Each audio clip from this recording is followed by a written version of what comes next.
Halo, Assalamualaikum warahmatullahi wabarakatuh. Bismillahirrahmanirrahim. Allahumma sholli ala sayyidina Muhammad wa ala ali sayyidina Muhammad. Minasan konnichiwa. Kono video kuriku shite kurete arigatou gozaimasu. Alhamdulillahirabbil alamin. Teman-teman, selamat bergabung kembali, selamat berjumpa kembali di channel ini, channel yang membahas tentang aktivitas kekuatan spiritual, sharing experience, law of attractions, dan masih banyak lagi. Bersamaku, salam kenal, namaku Ajeng.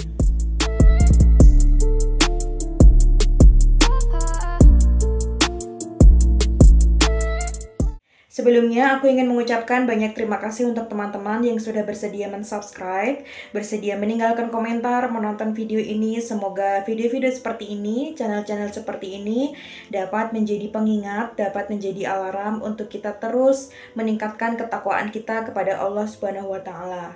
Di video kali ini, di kesempatan kali ini, aku ingin membagi tips bagaimana caranya agar supaya doa kita cepat terkabul. Sebenarnya pengkabulan doa ini tergantung dengan SKB-nya, syarat dan ketentuan berlaku yang diberikan Allah Subhanahu wa Ta'ala. Cara yang pertama adalah dengan memperbaiki kualitas sholat kita, teman-teman. Dimulai dari sholat. Kita dapat sholat di awal waktu, tepat waktu, dan kita perbaiki tempat kita untuk sholat, dibikin yang baik, dibikin yang bersih, dibikin yang bagus. Kemudian pakaian kita juga memakai pakaian yang bagus, memakai pakaian yang bersih gitu kan ya. Dan yang kedua adalah dengan menegakkan yang sunnah. Sholat rawatibnya dikerjakan, qobliyah ba'diyah dikerjakan, bangun malam, sholat tahajud, sholat hajat, kemudian banyak berzikir, banyak membaca Al-Quran, ada ekstranya gitu. Kemudian yang ketiga adalah dengan cara menghindari kita berbuat perbuatan yang ada potensi dosa di dalamnya. Ya, tentu aku tahu ini sangat sulit sekali, namun kita dapat menekannya. Kita harus selalu ingat bahwa kita punya hajat, punya keinginan, maka kita harus dapat menekannya.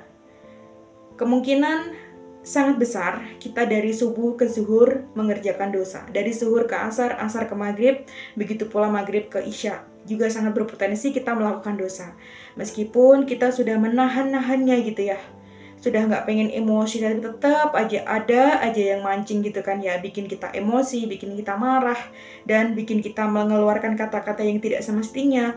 Atau dalam hati kita termasuk ada yang jengkel, ada yang ngeselin di hati kita, dan kita menggerutu tidak ikhlas gitu kan ya.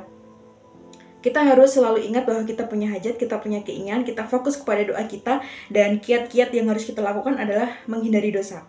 Kita bersih dari dosa. Memang itu memang sulit, tapi kita harus tetap dapat menahannya ya. Ada usaha. Usahanya apa? Menahannya. Menahan untuk meminimalisir kita melakukan perbuatan dosa. Nah, kenapa sih kita harus menegakkan yang sunnah segala? Itu nanti kayak akan menambah tenaga kita berkurang, terus kemudian waktu kita juga jadi berkurang karena kita lama di atas sajadah gitu kan ya. Memang iya, itu nanti akan membuat kita capek, akan membuat tenaga kita berkurang, waktu kita juga berkurang. Tapi ingat teman-teman, semua itu ada nilainya dan ada pahalanya di sisi Allah untuk kita ya. Kalau misalkan kita punya keinginan ingin lulus di satu ujian, atau ingin dapat diterima di perusahaan tertentu, atau hal-hal keduniawian yang lain, kayak misalkan kita pengen punya mobil, punya rumah, pengen punya ini itu, ya mohon maaf aja. Orang yang tidak punya keinginan pun, tidak punya hajat pun, mereka juga sholat 5 waktu gitu. Jadi kita yang punya hajat, punya keinginan, sudah sepatutnya kita melaksanakan hal-hal yang tidak orang lain lakukan gitu. Kita bisa melaksanakan yang di atas wajar gitu, ibadah atau amalan yang di atas kewajaran gitu kan ya, dengan menegakkan yang sunnah-sunnah apapun, semuanya boleh teman-teman kerjakan semampunya tentunya ya. Dan aku berharap ya, semoga teman-teman dapat mengimplementasikan 3 tips ini, hanya 3. Yang pertama adalah memperbaiki sholat, yang kedua adalah menegakkan yang sunnah, yang ketiga adalah dengan menahan diri untuk kita tidak melakukan perbuatan yang ada potensi dosa di dalamnya. Dan mungkin ada juga yang akan bilang harus usaha juga dong, ikhtiarnya juga. Ikhtiar atau usaha mah gampang teman-teman. Bagiku jalur langit ini adalah hal yang terpenting. Dengan jalur langit ini lancar gitu ya, dengan jalur langit ini ngebut, ikhtiarnya akan diberikan Allah Subhanahu wa Ta'ala, akan diberikan jalannya. Karena kita sudah pakai jalur langit gitu.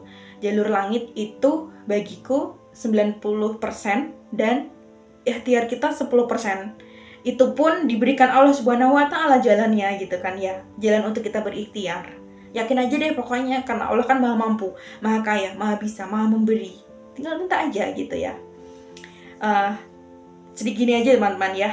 Semoga video ini dapat memberikan manfaat untuk teman-teman, dan video ini dapat memberikan motivasi teman-teman untuk selalu berdoa dan menegakkan yang sunnah, menahan diri untuk tidak melakukan perbuatan yang ada potensi dosa di dalamnya.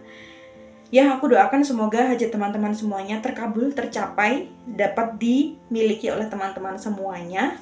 Dan jangan lupa baca sholawat ya, karena sholawat ini adalah ibadah sunnah yang dapat menjadi mesin cepat untuk terkabulnya doa kita. Oke, aku akhiri video ini. Mite kurete arigato ne. Wassalamualaikum warahmatullahi wabarakatuh. Terima kasih.